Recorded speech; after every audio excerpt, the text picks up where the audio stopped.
കാറ്റത്തെ കിളിക്കൂട് സീരിയലിന്റെ latest episode review ആണ് പറയുന്നത്. അങ്ങനെ സുധീഷ് വീട്ടിലേക്ക് കയറി വരുന്ന സമയത്തിന് അച്ഛൻ കള്ളം കുടിച്ച് പാട്ടും പാടുന്നത് കേൾക്കുന്ന സമയത്തിന് സുധീഷിന് ഒരുപാടങ്ങ് ദേഷ്യം വരും.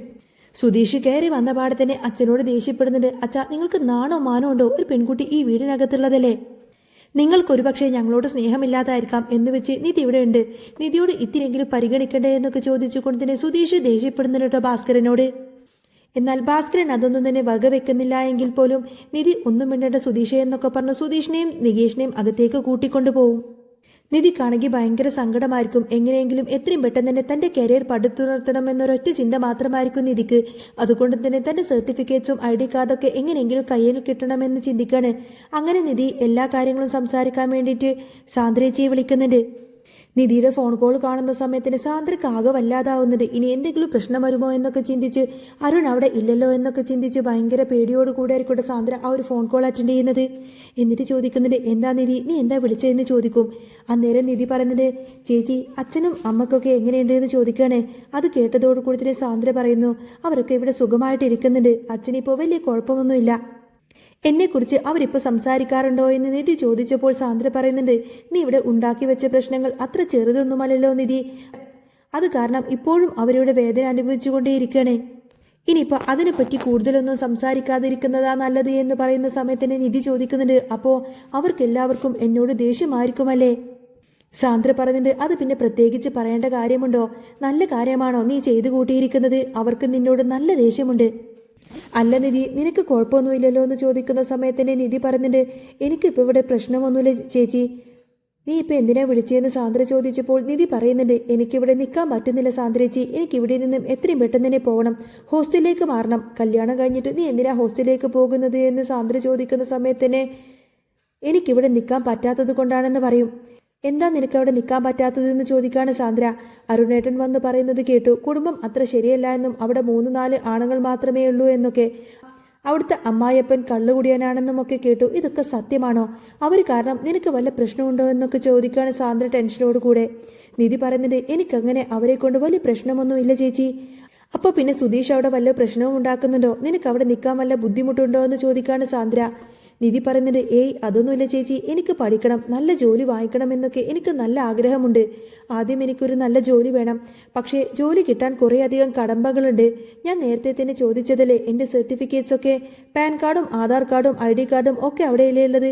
എനിക്ക് ഒരു ഹോസ്റ്റലിൽ നിൽക്കണമെങ്കിലും ജോലിക്ക് പോകണമെങ്കിലും ഒക്കെ സർട്ടിഫിക്കറ്റ്സ് വേണം. അതൊന്ന് എനിക്ക് എടുത്തു തരാൻ പറ്റുമോ എന്ന് ചോദിക്കുകയാണ് നിധി. സാന്ദ്ര പറയുന്നുണ്ട്, നിധി നീ എന്തൊക്കെയാണ് ഈ പറയുന്നത്? ഇവിടുത്തെ കാര്യങ്ങളൊക്കെ നിനക്കറിയാവുന്നതല്ലേ? അലമാരയുടെ താക്കോൽ അച്ഛൻ്റെ കയ്യിലാണ്. അന്നേരം നിധി പറയുന്നുണ്ട്, ചേച്ചി പ്ലീസ് അമ്മയോട് പറഞ്ഞിട്ട് എങ്ങനെയെങ്കിലും അതൊന്ന് സെറ്റാക്കി തായോ, എനിക്ക് വേറെ വഴിയില്ലാത്തത് കൊണ്ടാണ്, ചേച്ചി പ്ലീസ് എന്തെങ്കിലും ഒന്ന് ചെയ്യേ എന്നൊക്കെ പറയാണ്. അന്നേരം സാന്ദ്ര പറയുന്നുണ്ട്, ഞാനൊന്ന് നോക്കട്ടെ, പക്ഷേ ഉറപ്പൊന്നും പറയുന്നില്ല. അല്ല, അവിടെ അരുണേട്ടനുണ്ടോ എന്ന് നിധി ചോദിച്ചപ്പോൾ പുള്ളി പുറത്തേക്ക് പോയതാണ് എന്നും അതുകൊണ്ട് ധൈര്യമായി തന്നെ ഫോൺ എടുത്തതാണെന്നും സാന്ദ്ര പറഞ്ഞു. അരുണേട്ടൻ ഉണ്ടായിരുന്നുവെങ്കിൽ താൻ ഒരിക്കലും ഈ ഒരു കോൾ എടുക്കില്ലായിരുന്നും സാന്ദ്ര കൂട്ടിച്ചേർത്തു. നിധി പറയുന്നുണ്ട്, ചേച്ചി എന്നോട് ദേഷ്യമൊന്നും തോന്നരുത്, നിക്കക്കള്ളി ഇല്ലാത്തത് കൊണ്ട് മാത്രമാണ് ഞാൻ ഇങ്ങനെ പറയുന്നത്. സാന്ദ്ര സഹായിക്കാമെന്ന് പറഞ്ഞപ്പോഴേക്കും സമാധാനത്തോടു കൂടിയായിരിക്കട്ടോ നിധി ഫോണ് കട്ട് ചെയ്യുന്നത്. അങ്ങനെ കുറച്ച് കഴിഞ്ഞ് സുധീഷ് ഫോൺ ചെയ്തുകൊണ്ട് നിൽക്കുമ്പോൾ അടുത്തേക്ക് നികേഷും ഹരീഷും ഇരിക്കുന്നുണ്ട്. സുഭാഷ് വന്ന് സുധീഷിനെ അങ്ങോട്ടേക്ക് വിളിപ്പിച്ചു. എന്താ ഏട്ടാ എന്ന് ചോദിച്ചപ്പോൾ മുറിയിലേക്ക് വാ എന്ന് സുഭാഷ് കടുപ്പിച്ച് പറയുന്നുണ്ട്. എന്തോ സീനുണ്ടല്ലോ എന്ന് ഹരീഷ് നികേഷിനോട് പറഞ്ഞു. മുറിയിൽ ചെന്നപാടെ തന്നെ സുഭാഷ് അങ്ങ് പൊട്ടിത്തെറിക്കാണ്. എടാ നീ എന്താടാ വിളിച്ചിട്ട് ഫോൺ എടുക്കാത്തത്? തിരക്കിലായി പോയി എന്ന് സുധീഷ് പറഞ്ഞപ്പോൾ നിനക്ക് എന്ത് തിരക്കാടാ ഉള്ളത് എന്ന് ചോദിച്ചു സുഭാഷ് ദേഷ്യപ്പെട്ടു. നീ മൊത്തം കള്ളം പറഞ്ഞ് പിടിപ്പിച്ചു വെച്ചിരിക്കുകയാണല്ലോ. ഞാൻ വലിയ ആർക്കിടെക്റ്റ് ആണെന്നൊക്കെ പറഞ്ഞ് നീ കബളിപ്പിച്ചു വെച്ചു അല്ലേ? നിനക്ക് നാണമുണ്ടോടാ ഇതൊക്കെ പറഞ്ഞു പിടിപ്പിച്ചിട്ട് ഇങ്ങനെ നടക്കാനായിട്ട് എന്നൊക്കെ ചോദിച്ചു സുഭാഷ് ദേഷ്യപ്പെട്ടു.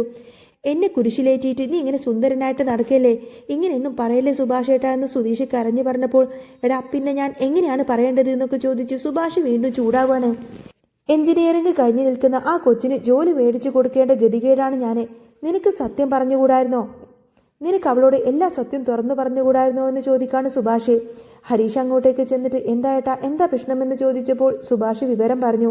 ഇവൻ നിധിയോട് പറഞ്ഞു വെച്ചിരിക്കുന്നതെല്ലാം പച്ചക്കള്ളമാണ്. ഞാൻ വലിയ ആർക്കിടെക്റ്റാണെന്നൊക്കെയാണ്.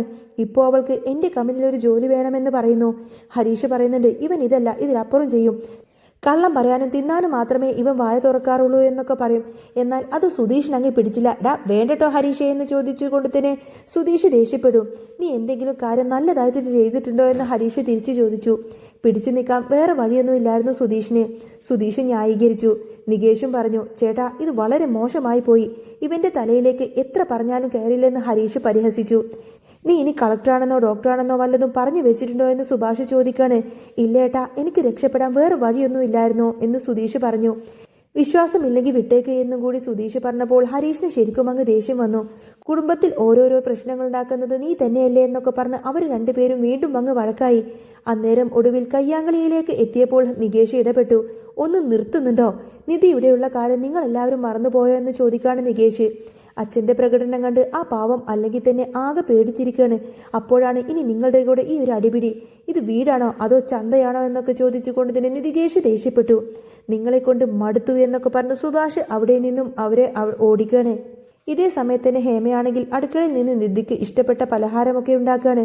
സാന്ദ്ര അങ്ങോട്ടേക്ക് ചെന്നപ്പോൾ അമ്മ എന്താ ഇത്ര തിരക്കിട്ട് ഭക്ഷണം ഉണ്ടാക്കുന്നതെന്ന് ചോദിക്കും.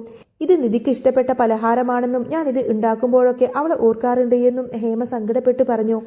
രാജീവേട്ടനെ വിളിച്ചിട്ട് ഫോൺ കട്ട് ചെയ്തു. അവൾ കഴിച്ചോ സുഖമാണോ എന്നൊന്നും അറിയില്ലെന്ന് ഹേമ കരഞ്ഞുകൊണ്ട് പറയാണ്. അന്നേരം സാന്ദ്ര പറയുന്നുണ്ട്, അമ്മേ നിധി ഇപ്പൊ എന്നെ വിളിച്ചിരുന്നു എന്ന്. ഹേമക്ക് ഭയങ്കര ആകാംക്ഷയായി.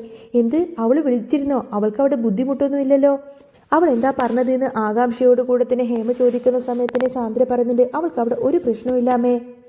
പക്ഷേ അവൾക്ക് ഉടനെ തന്നെ ഒരു ജോലി വേണമെന്നും ഹോസ്റ്റലിലേക്ക് മാറണമെന്നും പറയുന്നത് സാന്ദ്ര പറഞ്ഞു. അവളുടെ സർട്ടിഫിക്കറ്റ്സും ആധാർ കാർഡൊക്കെ അവൾ ചോദിക്കുന്നുണ്ട്. അത് കേട്ടപ്പോൾ ഹേമ കരഞ്ഞുകൊണ്ട് പറഞ്ഞു, ഇത്രയും സുഖത്തിൽ ജീവിച്ച ആ പെണ്ണ് അവിടെ പോയി എന്ത് ചെയ്യാനാണ്? പോവേണ്ട എന്ന് നമ്മളെല്ലാവരും പറഞ്ഞതല്ലേ എന്നൊക്കെ പറഞ്ഞ് ഇവരിങ്ങനെ സംസാരിച്ചുകൊണ്ട് നിൽക്കുന്ന സമയത്തായിരിക്കട്ടോ അരുണും രാജീവനും ഭക്ഷണം കഴിക്കാൻ വരുന്നത്. അവർക്ക് ഭക്ഷണം വിളമ്പിക്കൊടുക്കുമ്പോൾ ഹേമ പേടിച്ചുകൊണ്ട് തന്നെ രാജീവനോട് പറഞ്ഞു, നിധി ആ വീട്ടിൽ നിന്നും ഹോസ്റ്റലിലേക്ക് മാറാൻ പോവുകയാണെന്ന്. സാന്ദ്രയെ വിളിച്ചുകൊണ്ടാണ് അവൾ ആ കാര്യം പറഞ്ഞത് എന്ന് കേട്ടതോടുകൂടി തന്നെ അരുണിന് ദേഷ്യം വന്ന് സാന്ദ്രയ്ക്ക് നേരെ അങ്ങ് തിരിയാണ് അരുൺ. അവൾ വിളിച്ചാൽ ഫോൺ എടുക്കരുതെന്ന് ഞാൻ നിന്നോട് പറഞ്ഞതല്ലേ എന്നൊക്കെ ചോദിച്ചുകൊണ്ട് തന്നെ അരുൺ ദേഷ്യപ്പെട്ടു. നമ്മളെ ധിക്കരിച്ചു പോയതാണ് അവള്. എനിക്ക് അങ്ങനെ ഒരു പെങ്ങളില്ലെന്ന് അരുൺ തറപ്പിച്ചു പറഞ്ഞു. ഹേമ വീണ്ടും രാജീവനോട് പറയുന്നുണ്ട്, അവളുടെ സർട്ടിഫിക്കറ്റ് വേണമെന്ന് പറഞ്ഞിട്ടാണ് അവൾ വിളിച്ചത് എന്ന്. രാജീവൻ ഭക്ഷണം കഴിക്കുന്നത് നിർത്തിക്കൊണ്ട് തന്നെ ചാടി ദേഷ്യപ്പെട്ട് അവിടെ നിന്നങ്ങ് എഴുന്നേറ്റു. ഇനി അവളെക്കുറിച്ച് ഈ വീട്ടിൽ മിണ്ടി പോവരുത്. പോലീസ് സ്റ്റേഷനിൽ വെച്ച് ഞാൻ എത്ര കെഞ്ചിയിട്ടും അവൾ വന്നോ? ഇല്ലല്ലോ. അവന്റെ കയ്യും പിടിച്ച് അവൾ അങ്ങോട്ടേക്ക് പോയപ്പോൾ എനിക്കുണ്ടായ നാണക്കേട് ഇപ്പോഴും മാറിയിട്ടില്ല. എല്ലാവരുടെയും മുന്നിൽ വെച്ച് അവൾ എന്നെ നാണം കെടുത്തിയില്ലേ? ഇനി നിനക്ക് അവളുടെ കൂടെ പോകണമെങ്കിൽ നീയും കൂടി അങ്ങ് പോയിക്കോ. പക്ഷേ അവളെ ഈ പടിക്ക് കയറ്റില്ലെന്ന് രാജീവൻ തീർത്തും അങ്ങ് പറഞ്ഞു. നമ്മളുടെ മോളല്ലേ എന്ന് ഹേമ വീണ്ടും കരഞ്ഞുകൊണ്ട് പറഞ്ഞപ്പോൾ അങ്ങനെ ഒരു മോള് എനിക്കില്ല എന്ന് ഞാൻ കൂട്ടിക്കോളാമെന്ന് പറഞ്ഞ് രാജീവ് ദേഷ്യപ്പെട്ടുകൊണ്ട് തന്നെ അവിടെ നിന്നങ്ങ് പോവാണ്. സാന്ദ്ര ഹേമയെ ഒരുപാട് ആശ്വസിപ്പിച്ചു. അങ്ങനെ പിറ്റേന്ന് രാവിലെ സുഭാഷ് ജോലിക്ക് പോകാൻ വേണ്ടി തയ്യാറാകുമ്പോൾ സുനന്ദ വരുന്നുണ്ട്. കണ്ടിട്ട് കുറേ ദിവസമായല്ലോ എന്ന് സുഭാഷ് ചോദിച്ചു. വലിയ കല്യാണമൊക്കെ കഴിഞ്ഞ തിരക്കിലാണല്ലോ നിങ്ങളെന്ന് കരുതിയിട്ടാണ് ഞാൻ ഇങ്ങോട്ടേക്ക് വരാത്തത് എന്നും സുനന്ദ പറഞ്ഞു. പുതിയ പെണ്ണ് എങ്ങനെയുണ്ട്, അടിപൊളിയാണോ എന്നൊക്കെ തിരക്കി. ഹാ, കുഴപ്പമില്ലെന്ന് സുഭാഷ് പറഞ്ഞു. സുധീഷും നിധിയും അങ്ങോട്ടേക്ക് വരുന്നത് കണ്ട് സുനന്ദ ചോദിക്കുന്നുണ്ട്, എന്നെ മനസ്സിലായോ എന്ന്. അന്ന് സാരി ഉടുപ്പിക്കാൻ വന്നപ്പോൾ എന്നെ ഗെറ്റ് ഔട്ട് അടിച്ചത് ഓർക്കുന്നുണ്ടോ എന്ന് സുനന്ദ കളിയാക്കിക്കൊണ്ട് ചോദിക്കാണ്. അന്ന് അച്ഛൻ ഹോസ്പിറ്റലായിരുന്നതിൻ്റെ ടെൻഷനിലായിരുന്നു എന്ന് നിധി അപ്പോൾ പറഞ്ഞു. സുഭാഷ് ന്യായീകരിച്ചു. സാരമില്ല. സുനന്ദ സുഭാഷിനൊപ്പം തന്നെ അടുക്കളയിലേക്ക് പോയി. സുനന്ദക്ക് സുഭാഷേട്ടനെ ഒരുപാട് ഇഷ്ടമാണെന്നും ഇതൊരു വൺ സൈഡ് പ്രണയമാണെന്നും സുധീഷ് നിധിയോട് പറഞ്ഞു കൊടുക്കുന്നുണ്ട്. സുഭാഷേട്ടന്റെ ഈ ഒരു ഷർട്ട് കൊള്ളാമെന്നും ഇതിട്ടാൽ സുഭാഷേട്ടനെ നന്നായിട്ട് ചേരുന്നുണ്ടെന്നും സുനന്ദ പുകഴ്ത്തിക്കൊണ്ട് സംസാരിക്കുന്നതും കണ്ടുകൊണ്ട് തന്നെ നിധിക്ക് ചിരി വന്നു. സുഭാഷ് ഉണ്ടാക്കിയ കറിക്ക് നല്ല രുചിയാണെന്നും തന്റെ അമ്മയേക്കാൾ നന്നായിട്ട് ഉണ്ടാക്കുമെന്നും സുനന്ദ പറഞ്ഞു. സുഭാഷ് കുറച്ച് കറി ഒരു പാത്രത്തിൽ കൊടുത്തുവിട്ടു. നിധി പാവമാണെന്ന് അവർക്ക് മനസ്സിലായി. സുനന്ദ വരുമ്പോൾ അമ്മ സമ്മതിക്കില്ല എന്നും നിധിക്കൊപ്പം ഇരിക്കാൻ വരാമെന്നും അവൾ ഏറ്റു. പിന്നീട് ഹേമ സാന്ദ്രയോട് പറയുന്നുണ്ട്, നീ നിധി എന്ന് വിളിക്ക്, സർട്ടിഫിക്കറ്റ്സ് ഒക്കെ തരാമെന്ന് പറഞ്ഞ് അവളെ ഇങ്ങോട്ടേക്ക് വരുത്തണം. അവളെ ഒന്ന് കണ്ട അച്ഛൻ്റെ ദേഷ്യമൊക്കെ ഒരു പക്ഷേ മാറുമായിരിക്കും. വന്നാൽ പിന്നെ ഒരിക്കലും അവൾ എവിടെ നിന്നും വിടില്ല എന്നും ഹേമ പ്ലാൻ ഇടുന്നു. സാന്ദ്ര നിധിയെ വിളിച്ച് സർട്ടിഫിക്കറ്റ്സ് ഒക്കെ കിട്ടിയെന്നും അത് കൊറിയർ ചെയ്യാൻ പറ്റില്ല എന്നും അതുകൊണ്ട് വീട്ടിൽ വന്ന് വാങ്ങാനും പറഞ്ഞു. സുധീഷിനെ കൂട്ടാതെ താൻ തനിച്ച് തന്നെ വന്നാൽ മതിയെന്നും സാന്ദ്ര പറയുന്നുണ്ട്. എന്നാൽ പാവം നിധി അതെല്ലാം തന്നെ വിശ്വസിച്ചു. സാന്ദ്ര പറഞ്ഞത് വിശ്വസിച്ച് സുധീഷിനോട് സർട്ടിഫിക്കറ്റ് വാങ്ങാൻ വീട്ടിൽ പോകുകയാണെന്ന കാര്യം നിധി രഹസ്യമായി വെക്കുന്നു. സുധീഷ് അറിയാതെ തന്നെ അരുണും അച്ഛനുമില്ലാത്ത നേരം നോക്കി നിധി തന്റെ പഴയ വീട്ടിലെ പടിക്കൽ വന്ന് നിന്നു. ഒരു കാലത്ത് തൻ്റെ സർവ്വസ്വാതന്ത്ര്യമായിരുന്ന ആ വീട് ഇന്ന് ഇപ്പോൾ അവൾക്ക് അന്യമായതുപോലെ തോന്നി. ഉമ്മറത്ത് തന്നെ ഹേമയും സാന്ദ്രയും കാത്തു നിൽക്കുന്നുണ്ടായിരുന്നു. നിധിയെ കണ്ടതോടുകൂടി തന്നെ ഹേമയുടെ കണ്ണുകൾ നിറഞ്ഞു. മോളെ എന്നൊക്കെ വിളിച്ച് അവൾ കെട്ടിപ്പിടിക്കുമ്പോൾ ആ സ്നേഹത്തിന് പിന്നിൽ തന്നെ തളച്ചിടാനുള്ള ഒരു പ്ലാൻ ഉണ്ട് എന്ന കാര്യം നിധി സ്വപ്നത്തിൽ പോലും കരുതിയിരുന്നില്ല. സാന്ദ്ര മുറിയിൽ പോയി സർട്ടിഫിക്കറ്റ്സ് എടുത്തുകൊണ്ടുവന്നു. എന്നാൽ അത് നിധിയുടെ കയ്യിൽ കൊടുക്കുന്നതിന് പകരം ഹേമ അത് വാങ്ങി അൽമാറയിൽ അങ്ങ് വെച്ച് പൂട്ടി. എന്താ അമ്മ ഇത് എന്ന് നിധി പരിഭ്രമത്തോടെ ചോദിച്ചപ്പോൾ നീ ഇനി എങ്ങോട്ടേക്കും പോകുന്നില്ല എന്നും നിനക്ക് ചേരാത്ത ആ വീട്ടിൽ നിന്നെ വിടാൻ എനിക്കൊരിക്കലും പറ്റില്ല എന്നും ഹേമ തറപ്പിച്ചു പറഞ്ഞു. ആ സമയം പുറത്തു നിന്നും അരുണിന്റെ ബൈക്കിന്റെ ശബ്ദം കേട്ടു. നിധി ആകെ ഭയന്ന് വിറച്ചുപോയി. അരുൺ അകത്തേക്ക് വന്നത് വലിയൊരു ബഹളത്തോടെ കൂടിയായിരുന്നു. നിധിയെ കണ്ടതോടുകൂടി തന്നെ അരുൺ അങ്ങ് ദേഷ്യം വന്നു. എടി, നിന്നെ ഈ വീട്ടിൽ കയറ്റില്ലെന്ന് പറഞ്ഞതല്ലേ എന്ന് അരുൺ ആക്രോശിച്ചു. എന്നാൽ ഹേമ അടിയുറച്ചു നിന്നു. എൻ്റെ മോളെ ഞാൻ ഇവിടെ നിന്നും എങ്ങോട്ടേക്കും വിടില്ല. ഞാൻ വിളിച്ചിട്ടാണ് അവൾ ഇങ്ങോട്ടേക്ക് വന്നത്. ഇതിനിടയിൽ സുധീഷ് നിധിയെ കാണാതെ അന്വേഷിച്ച് അവിടെയൊക്കെ തന്നെ എത്തുന്നുണ്ട്. സുധീഷിനെ അവിടെ കണ്ടതോടുകൂടി തന്നെ അരുണിന്റെ നിയന്ത്രണം വിട്ടു. അവൻ നേരെ സുധീഷിനെ ആക്രമിക്കാൻ മുതിർന്നു. വീട്ടുകാരും സുധീഷും തമ്മിലുള്ള വലിയൊരു വാഗ്ദാനത്തിൽ നിധി നിസ്സഹായായി നിൽക്കുകയാണ്. താൻ ആഗ്രഹിച്ച സ്വാതന്ത്ര്യത്തിനും ജോലിക്കും വേണ്ടി വന്നതാണെങ്കിൽ പോലും സ്വന്തം അമ്മ തന്നെ ചതിച്ചുവെന്ന തിരിച്ചറിവ് നിധിയെ വല്ലാതെ തളർത്തി കളഞ്ഞു. സുധീഷിനോടൊപ്പം പോകണോ അതോ അമ്മയുടെ നിർബന്ധത്തിന് വഴങ്ങി അവിടെ തന്നെ നിൽക്കണോ എന്നറിയാതെ നിധി ആകെ ഇങ്ങനെ അങ്കലാപ്പോടെ നിൽക്കുകയായിരിക്കും. നിധിയെ അവിടെ തൻ്റെ വീട്ടിൽ തന്നെ വിട്ടുപോവാൻ സുധീഷിന് ഒട്ടും തന്നെ മനസ്സ് വരുന്നില്ല. ഒടുവിൽ സുധീഷ് എല്ലാവരുടെയും മുന്നിൽ വെച്ചുകൊണ്ട് തന്നെ നിധിയോട് ചോദിക്കുന്നുണ്ട്, നിധി, നിനക്കിവിടെ എൻ്റെ കൂടെ വരണമെന്നുണ്ടോ അതോ ഇവിടെ തന്നെ നിൽക്കണോ? പഴയ കാര്യങ്ങളൊക്കെ നീ ഒന്ന് ഓർത്തെടുക്കുന്നത് നല്ലതായിരിക്കും. നിധിയുടെ മറുപടിയും രാജീവന്റെ അപ്രതീക്ഷിതമായ കടന്നുവരവും കഥയെ കൂടുതൽ മറ്റൊരു വഴിത്തിരിവിലേക്ക് എത്തുന്നു. ഈ സങ്കീർണമായ സാഹചര്യത്തിൽ നിധി ആരെയായിരിക്കും തിരഞ്ഞെടുക്കുന്നത്?